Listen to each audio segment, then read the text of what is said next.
नमस्कार। कार्यक्रम बीमाका कुरा बुझ्ने गरीमा यहाँहरूलाई हार्दिक स्वागत छ। म सुगरिका केसी। बीमा र बीमा सम्बन्धी विभिन्न पक्षहरूको बारेमा जानकारी दिन तयार पारिएको यस कार्यक्रममा हरेक अङ्कमा हामीले बीमाका फरक पाटाहरूको बारेमा यहाँहरूलाई जानकारी दिँदै आएका छौं। बीमा तथा बीमा कम्पनीहरूको नियमन गर्ने संस्था नेपाल बीमा प्राधिकरणले भर्खरै प्रचलित बीमा ऐनलाई संशोधन गरी नयाँ बीमा ऐन कार्यान्वयनमा ल्याएको छ। नयाँ बीमा ऐनले बीमा क्षेत्रको प्रवर्धनमा अझ सहयोग गर्ने आशा प्राधिकरणले गरेको छ।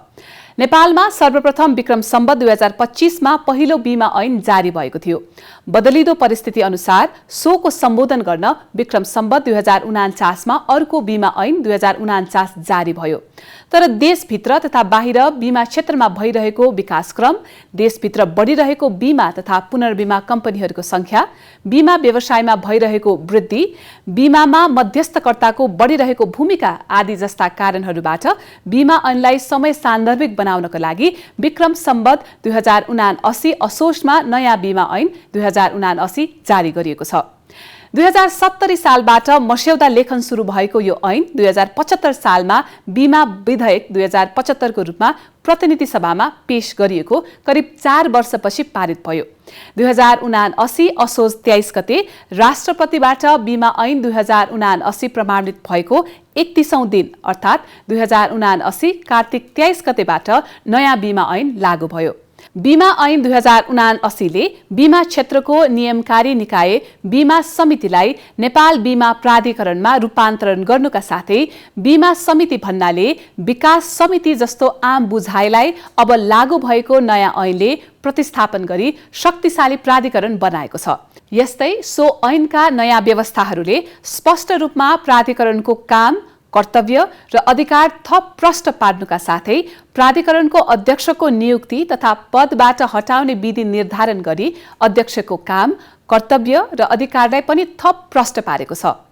बीमा दाबी फर्स्योट सम्बन्धमा स्पष्ट व्यवस्था ल्याउनुका साथै हानि नोक्सानी सम्बन्धी उजुर गर्ने व्यवस्थापनलाई पनि यो ऐनले थप स्पष्ट पारेको छ।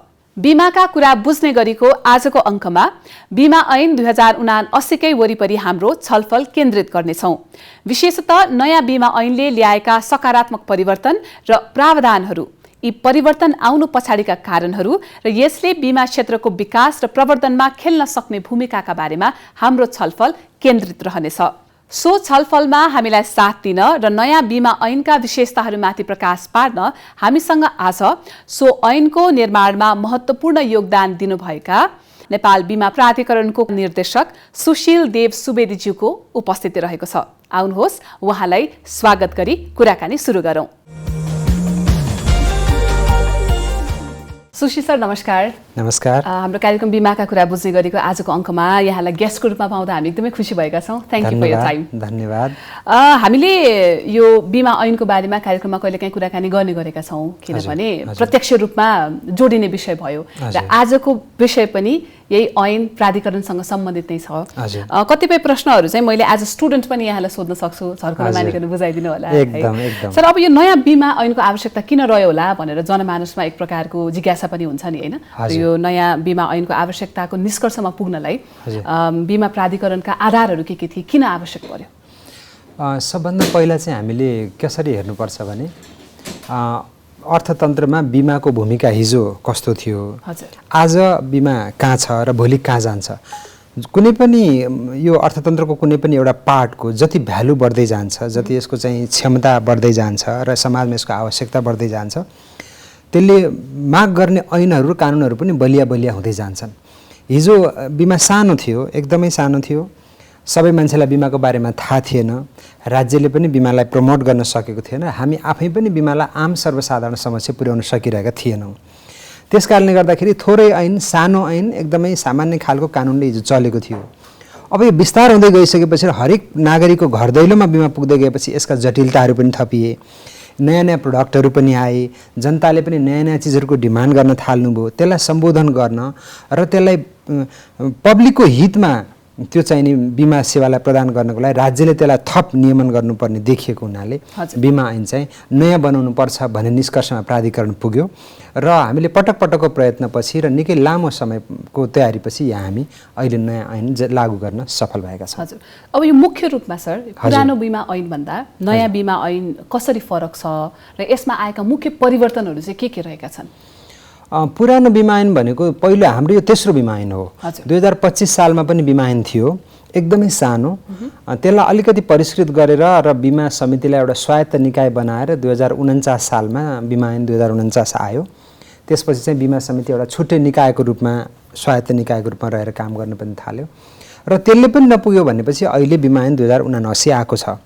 पुरानो ऐनमा चाहिँ हामीले के गर्थ्यौँ भने बिमा ऐन भने पनि बिमा प्राधिकरण तत्कालीन बिमा समिति ऐन जस्तो थियो।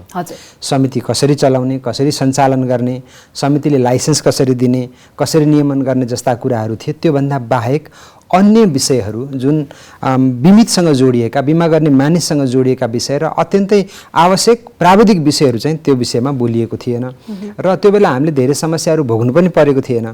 त्यसैले त्यो बेलाको लागि भन्ने बनाएको थियो। अहिलेको बिमा ऐनमा चाहिँ हामीले बिमितको बारेमा बोलेका छौँ, बिमा प्राधिकरणको अधिकारको बारेमा बोलेका छौँ, बिमा प्राधिकरणको अध्यक्षको अधिकार र बोर्डको अधिकारलाई छुट्याइएको छ, नियमन सुपरिवेक्षण कहाँ ककललाई कसरी गर्न सक्ने छुट्याइएको छ, कम्पनी स्थापना कसरी हुने भनिएको छ, दण्ड सजायका कुराहरू असाध्यै विस्तृत रूपमा आएको छ। अनि हामीले पहिला दाबीको मात्र मुद्दा हेर्थ्यौँ, अहिले हामी हानि नोक्सानीको पनि मुद्दा हेर्छौँ, गुनासो सुनवाई गर्छौँ। र त्योभन्दा बाहेक अझ विशेष कुरा के भने बिमाको पोलिसी लिने बिमितहरूको हक हित संरक्षण गर्नका लागि सम्पूर्ण रूपमा नेपाल बिमा प्राधिकरणलाई जिम्मेवार ठहराइएको छ र उसलाई नै अधिकार दिएको छ र यो चाहिँ यो ऐनको सबभन्दा ठुलो परिवर्तन हो भन्ने मलाई लाग्छ। अझ बढी कम्प्रिहेन्सिभ रूपमा आयो भनेर भन्न मिल्यो नि सर? एकदम कम्प्रिहेन्सिभ र प्राविधिक कुराहरूलाई चाहिँ एकदमै एक एक गरेर व्याख्या गरिएको पनि छ यसमा। अब अघि नै उत्तर दिने क्रममा पनि यहाँले भन्नुभएको थियो समय सँगसँगै बिमाको क्षेत्रको परिवर्तन पनि ठुलो भएको छ र त्यो परिवर्तनलाई समष्टिगत गर्नको लागि यो ऐन परिवर्तन हुन आवश्यक थियो भन्ने कुरा यहाँले गरिरहँदाखेरि हामीलाई बुझ्न मन लाग्यो चाहिँ तत्कालीन बिमा समितिले के कस्ता अध्ययनहरू गरेको थियो अथवा कति समय खर्चेको थियो यो नयाँमा रूपान्तरण गर्नको लागि? यसमा कस्तो थियो भने बिमा भनेको चाहिँ कुनै पनि अर्को व्यवसाय जस्तो अन्य व्यवसाय जस्तो क्लोज टेरिटोरीमा चल्दैन। बिमाको चाहिँ कस्तो, बिमा कम्पनीले बिमा गर्छ, उसले आफ्नो क्षमताभन्दा बढी रिइन्स्योरेन्स गर्छ, रिइन्स्योरेन्सले पनि रिइन्स्योरेन्स गर्ने यो ग्लोबल बिजनेस हो, नेटवर्किङमा चल्छ। त्यस कारणले गर्दा इन्स्योरेन्स चाहिँ नि फ्याटर्निटीमा जहिले पनि के हुन्छ भने तपाईँको इन्टरनेसनल रिलेसनसिप एकदमै धेरै हुन्छ। त्यो भएर हामीलाई पनि बाहिरको रिफरेन्स लिनलाई चाहिँ नि अरू क्षेत्रभन्दा निकै सजिलो भयो। हामी आफै पनि बिमा समिति, तत्कालीन बिमा समिति, अहिलेको बिमा प्राधिकरण, बिमा क्षेत्रको नियमनकारी निकायहरूको अन्तर्राष्ट्रिय सङ्गठन आइएआइएसको हामी संस्थापक सदस्य हौँ, जुन चाहिँ स्विजरल्यान्डमा छ त्यसको हेड अफिस।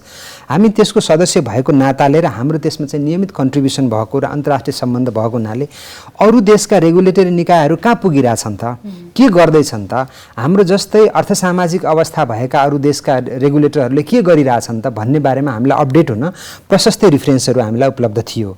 त्यसमा हामीले काम गऱ्यौँ। त्यो रिफरेन्समध्ये कुन हामीलाई उपयुक्त छ, कुन हामीलाई उपयुक्त छैन, हामीले पहिला छुट्यायौँ। त्यसको अतिरिक्त तपाईँको आइएआइएस, अघि मैले भने बिमा नियमनकारी निकायहरूको अन्तर्राष्ट्रिय सङ्गठन, संसारका सबै रेगुलेटरहरू त्यसैले प्रतिपादन गरेको सिद्धान्तमा आधारित भएर चल्छ। त्यसले 26वटा सिद्धान्त प्रतिपादन गरेको छ। त्यो सिद्धान्त चाहिँ प्रत्येक देशको बिमा व्यवसायलाई सबभन्दा व्यवस्थित बनाउन ल्याइएको हो। त्यो सिद्धान्तहरूलाई पनि हामीले हाल्नुपर्ने थियो हाम्रो कानुनमा, कुन कुन एप्रोप्रिएट छ, कुन छैन, छानेर हाल्नुपर्ने थियो। त्यसैले ती विषयहरूमा हामीले मनज्ञ धेरै वर्ष लगाएर वर्कआउट गऱ्यौँ। विभिन्न किसिमका कोर टिमहरू बने। त्यसलाई फेरि हामीले बिमा कम्पनीका चाहिँ उच्च तहका अधिकारीहरूसँग छलफल गऱ्यौँ, विभिन्न सरकारवालासँग छलफल गऱ्यौँ, मन्त्रालय विभाग लगायत सबैसँग छलफल गरेपछि अब यति भए हामीलाई पुग्छ, यो चाहिँ हामीलाई अप्टिमम हो भन्ने भएपछि हामीले नेपाल सरकारलाई त्यो पठायौँ र विभिन्न तह पार गर्दै पछि ऐनको रूपमा यो आयो। सो एकदमै इलाबोरेटिभ चाहिँ एसेसमेन्ट जस्तो पनि देखियो यो नयाँ हैन भनेपछि धेरैजनाको लगानी छ, धेरैजनाको मेहनत छ, धेरैजनाको समय व्यवस्थापन पनि रहेको छ। यस अर्थमा पनि अबको बिमाको क्षेत्र सायद उज्यालो देखिन्छ कि जस्तो पनि लाग्यो कता कता हेर्दाखेरि यो नयाँ ऐनले। अब सर यो चुनौतीको कुरा पनि कता कता अघि हजुरले जोड्नु भएको थियो, कस्ता कस्ता चुनौतीहरू थिए त्यो बेलामा हैन, अनि अहिले आएको नयाँ बिमा ऐनले ती चुनौतीहरूलाई कसरी सम्बोधन गरेको छ जस्तो लाग्छ यहाँलाई? हिजोको चुनौती भने चाहिँ के थियो भने हामीले बिमाको बारेमा आम सर्वसाधारण नागरिक र सरकारी अर्धसरकारी एजेन्सी र त्यहाँ सम्बद्ध मानिस विभिन्न पक्षहरू हुनुहुन्थ्यो, उहाँहरूलाई हामीले बुझाउन सकेका थिएनौँ। सबभन्दा समस्या त्यहाँ थियो। हाम्रो आकार पनि सानो, हाम्रो हैसियत पनि सानो, अनि हामीले कुरा पनि बुझाउन नसक्दाखेरि चाहिँ त्यो बिमाको बारेमा केही नबुझिएका पाटाहरू, संशयका पाटाहरू थिए त्यतिखेर। अब यो ऐन आइसकेपछि हामीले त्यो पहिला बुझाउन टाइम लाग्यो, हामीले बुझायौँ एक लेभल, र यो ऐन आयो। ऐन आइसकेपछि चाहिँ के गरेको छ भने यो ऐनले बिमा प्राधिकरण मात्र नभएर अन्य एजेन्सीहरूलाई पनि, अन्य सङ्घ संस्थाहरूलाई पनि, राज्यका निकायहरूलाई पनि जिम्मेवार बनाएको छ। तिमीले प्राधिकरणलाई तथ्याङ्क देऊ है, तिमीले प्राधिकरणसँग समन्वय गर है, प्राधिकरणले चाहिँ नि जे दिन्छ त्यसलाई चाहिँ रिलाइ गर है, बिमाको एउटा सोल एजेन्सी भनेको प्राधिकरण हो, यसमा उसँग कोअर्डिनेट गर है भनेर ऐनले भन्छ। त्यसैले नेपाल बिमा प्राधिकरणका अतिरिक्त राज्यको अन्य अङ्गलाई पनि यसले आदेश दिएको हुनाले, आदेश निर्देशन दिएको हुनाले र सबैसँग हामीले समन्वय गरेर अगाडि बढ्नुपर्ने बाटो ऐनले नै खोलिदिएको हुनाले अलिकति हामीलाई सजिलो चाहिँ भएको छ। यद्यपि चुनौतीहरू धेरै छन्, आगामी दिनमा हामीले गर्नुपर्ने काम चाहिँ धेरै नै छ। रेस्पोन्सिबिलिटी पनि उत्तिकै थपिएको छ। चुनौती त आउँछन् नै, बिस्तारै बिस्तारै पार गर्दै जानुपर्छ, समाधान गर्दै जानुपर्छ। सर, मेरो एउटा जेनरल जिज्ञासा, हाम्रो पुरानो ऐनलाई परिवर्तन हुनको लागि करिब 30 वर्ष लाग्यो नि त। 30 years is pretty long time. So अबको यो नयाँ जुन ऐन आएको छ, सुधारिएको ऐन, अथवा जसरी भनौँ हामीले यो ऐनलाई पनि फेरि संशोधन हुनको लागि, परिवर्तन हुनको लागि यति नै लामो समय कुर्नुपर्छ, अथवा कस्तो हुन्छ, मार्केट कस्तो हुन्छ यसको? यस्तो छ, के छ भने तपाईँको ऐनहरू एकचोटि जारी भएपछि त्यो चाहिँ असाध्यै लामो प्रक्रिया छ संशोधनमा जाने। हामीले बनाउँछौँ, त्यसपछि मन्त्रालय जान्छ, मन्त्री परिषदमा पुग्छ, अनि त्यसपछि संसद गएर संसदले पास गर्ने हो, र त्यहाँ पास गर्न पनि लामो र बृहत छलफल हुने हुनाले समय लाग्छ। हाम्रो पुरानो यो ऐनलाई रिप्लेस गरेर आउन पनि हामीलाई 4 वर्ष लाग्यो। 75 सालमा हामीले संसदमा पेश गरेको ऐन 79 सालमा मात्र आयो भने 4 वर्ष लाग्यो होइन। त्यसैले यो ऐन बनाउने भन्ने कुरा चाहिँ आफैमा एउटा लेन्दी प्रक्रिया हो, जटिल प्रक्रिया हो होइन। त्यसैले पुरानो ऐनको जस्तो अवस्था हामीलाई नहोस्। हाम्रो मार्केट त डाइनामिक छ नि, हाम्रो मार्केट बदलिरहन्छ, चेन्ज भइरहन्छ। त्यस कारणले म चाहिँ मार्केट बदलिरहन्छ, ऐन चाहिँ स्ट्याटिक भयो भने त त्यसलाई सम्बोधन गर्न सक्दैन। हिजोको जस्तो प्रब्लम आउँछ, हाम्रो इनोभेसन पनि मर्दै जान्छ। त्यसलाई सम्बोधन गर्नका लागि हामीले के एउटा व्यवस्था राखेका छौँ भने यो ऐनमा, र अहिलेसम्म नेपालमा भएका कुनै पनि ऐनमा यो व्यवस्था छैन, यो पहिलो पटक यसमा गरिएको व्यवस्था हो। त्यहाँ के भनेको छ भने प्रत्येक 5 वर्षमा यो ऐनलाई संसदले रिभ्यू गर्नेछ भन्ने व्यवस्था राखिएको छ। एभ्री 5 इयर्समा। अर्थ के हो भने अन्ततः यो ऐन बनाउने त संसदले हो होइन, हाम्रो सार्वभौम निकाय संसद हो। संसदले आफैलाई के भन्यो भने यो ऐन उसको प्रपर्टी हो, यो संसदको प्रपर्टी हो, संसदले बनाएको ऐनलाई प्रत्येक 5 वर्षमा उसले रिभ्यू गर्छ भन्नेको अर्थ हामी 5 वर्ष बितेपछि सरकार हुँदै उसलाई सम्झाउँछौँ, उसलाई हामी लेखेर पठाउँछौँ, 5 वर्ष बित्यो यसलाई रिभ्यू गर्नु होला भन्छौँ।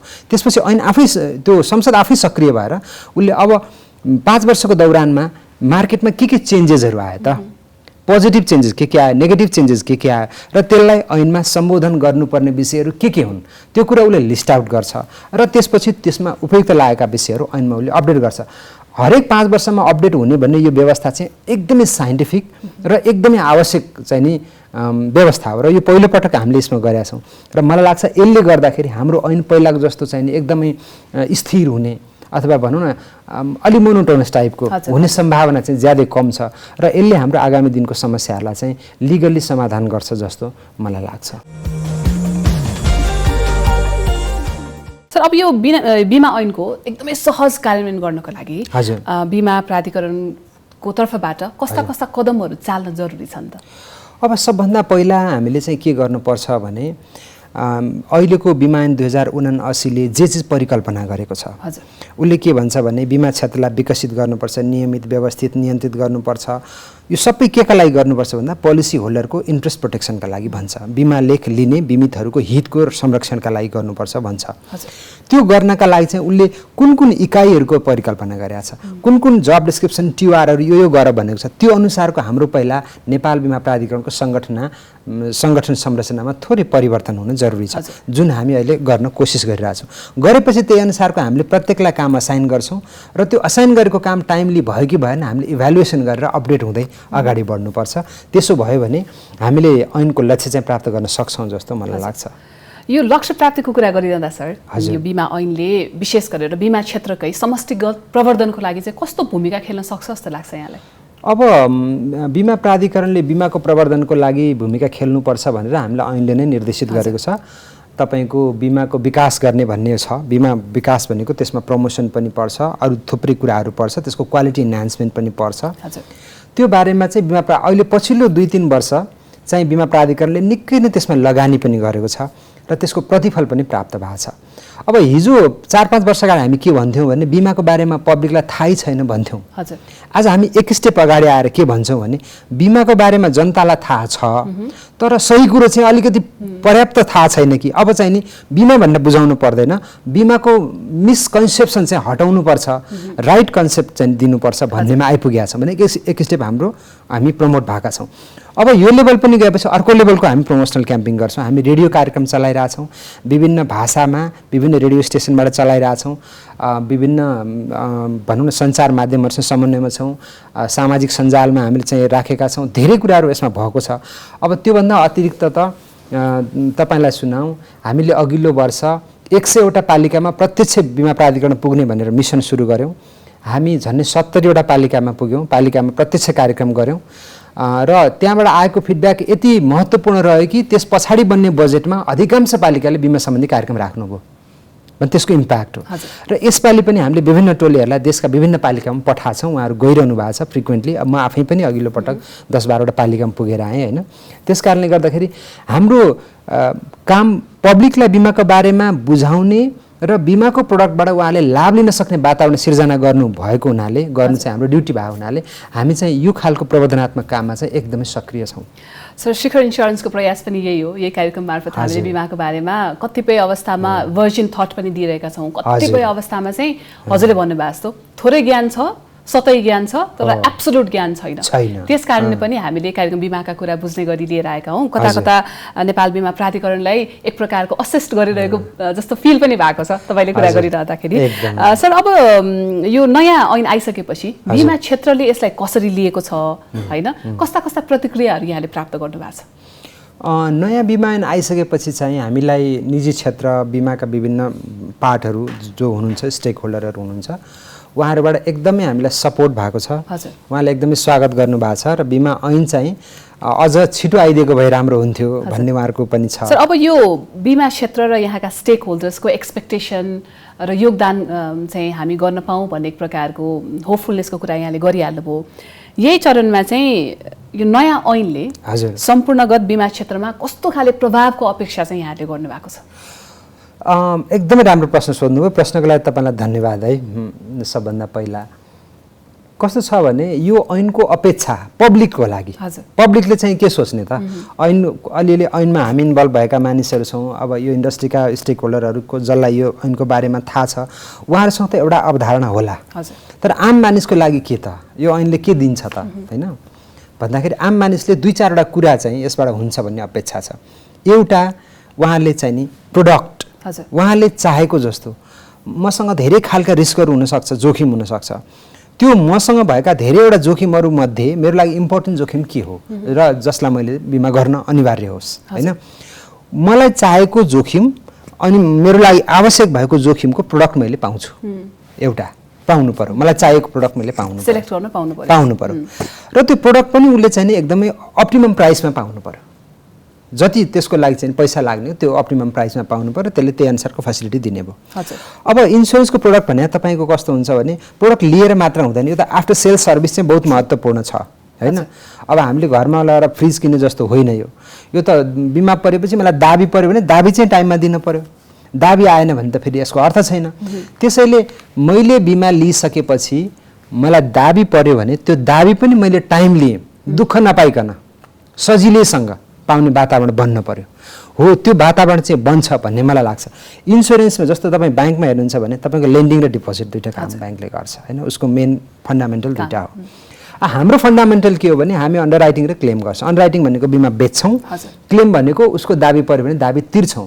मलाई के विश्वास छ भने यो ऐनमा यो निर्माण क्रमदेखि आजसम्म जुन मेरो संलग्नताको हिसाबले मेरो अनुभवले चाहिँ के भन्छ भने यो ऐनलाई हामीले कार्यान्वयन गरिसक्दाखेरि पब्लिकले उसले चाहेको जोखिमको बिमा गर्न सक्ने र उसले क्लेम परेको बेलामा सजिलैसँग दाबी लिन सक्ने वातावरण चाहिँ बन्छ र त्यसको लागि सम्पूर्ण ध्यान बिमा प्राधिकरणको त्यसैका लागि नै हो। एकदमै सहज भाषामा आइरहेको प्रश्नलाई यहाँले एकदम मजाले बुझाइदिनु भयो। भनेपछि सानोदेखि सानो व्यक्तिगत कामदेखि लिएर ठुला प्रोफेसनल दुर्घटनाहरूका सम्म कुराहरू अबको ऐनले एकदम निष्पक्ष तरिकाबाट डिल गर्ने भयो, त्यसरी बुझ्दा भयो। एकदम सही बुझ्नुभयो। बिमा कम्पनीहरूले यो नयाँ बिमा ऐन आए पश्चात झेल्नुपर्ने अथवा जानुपर्ने लिनुपर्ने चुनौतीहरू पनि त होला नि? अवश्य छ।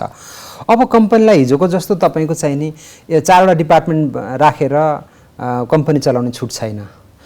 सेक्टर वाइज आफ्नो डिपार्ट बनाउनुपर्छ र डेडिकेटेड स्टाफ हुनुपर्छ, हैन? गुड गभर्नेन्स, हाम्रो गभर्नेन्सको पाटोमा कम्प्रोमाइज गर्ने छुट छैन। हिजो थियो, हिजो हामी चाहिँ अब हामी विकास क्रममै छौँ, इन्सुरेन्स इन्डस्ट्रीको ग्रेजुअली विकास भइरहेछ, त्यस कारणले गर्दाखेरि अब अलिअलि त कम्प्रोमाइज गर्न सकिन्छ इन्डस्ट्री भन्थ्यौँ। अब त्यो छुट छैन, ऐनले नै हामीलाई चाहिँ त्यो बाँधिसकेको छ।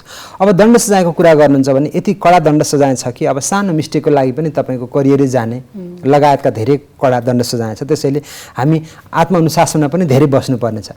त्यसैले कम्पनीका लागि अहिलेको जुन उहाँको वर्किङ स्टाइल छ त्यसलाई थप परिष्कृत बनाएर एकदमै कम्पिटेन्ट बनाएर लानु नै एउटा चुनौती हो। उहाँले जति त्यसलाई व्यवस्थित बनाउनुहुन्छ त्यति नै उहाँको इन्डस्ट्री राम्रो हुन्छ, कम्पनी राम्रो हुन्छ र उहाँले चाहिँ नि सजिलोसँग काम गर्न पाउँछ। तर यो त जेन्युइन चुनौतीहरू पनि हुन्न त? यस्ता जेन्युइन चुनौतीहरू यदि पार गरिएन भने त हामी स्टेबल पनि त बन्न सक्दैनौँ। हो, र ऐनले सृजना गर्ने भनेको सबै जसो ऐनले जेन्युइन चुनौती नै हो। हजुर। सर, अब यो बिमितहरूको हकमा चाहिँ बिमितहरूको हक हितको सुरक्षाको लागि नयाँ परिवर्तनहरू केही ल्याएको छ ऐनले? अब अहिले के गरियो भने हामीले चाहिँ बिमितको हक हितको लागि चाहिँ गुनासो सुनवाईको व्यवस्था गऱ्यौँ।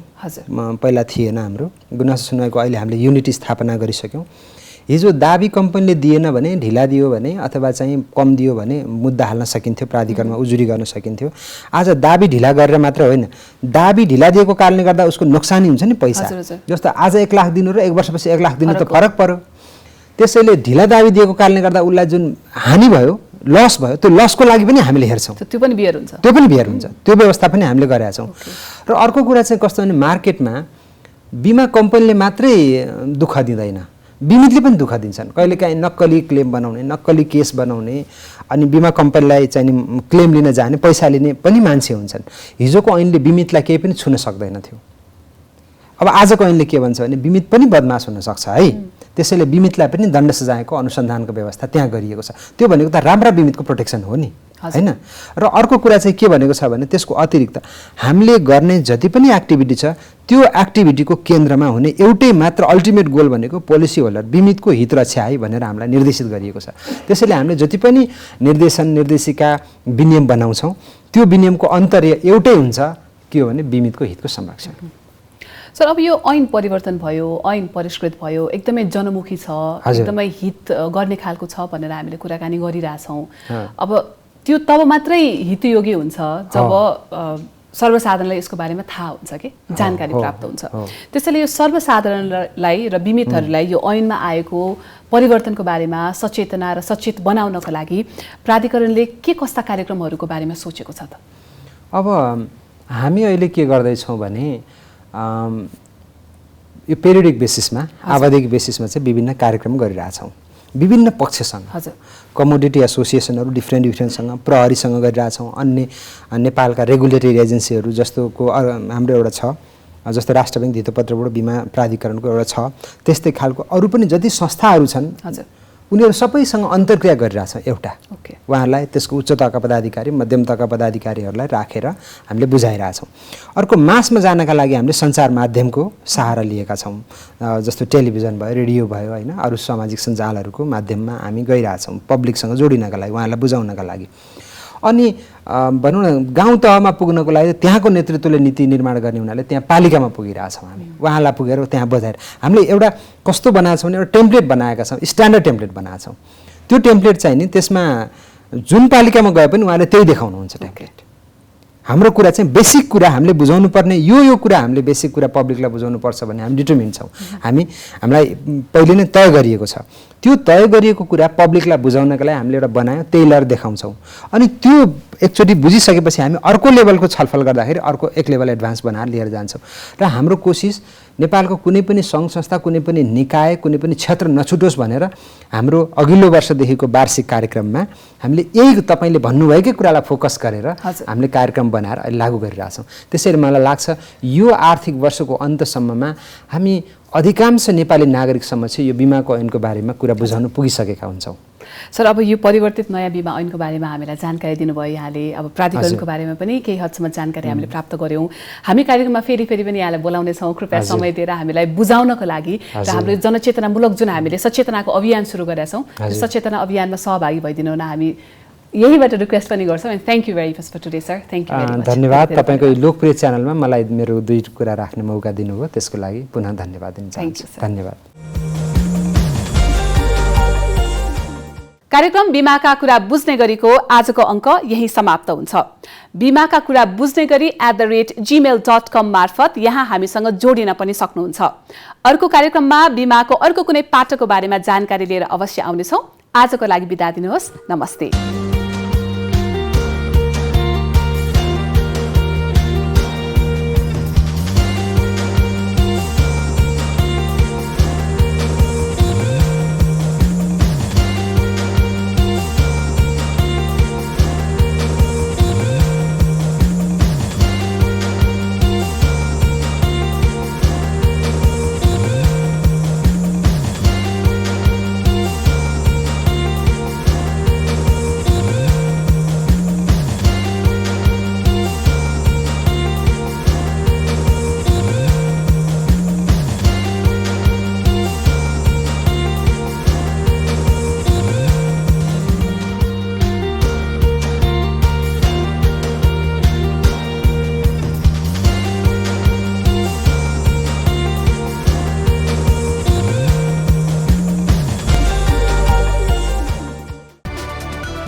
It's an AP1 presentation.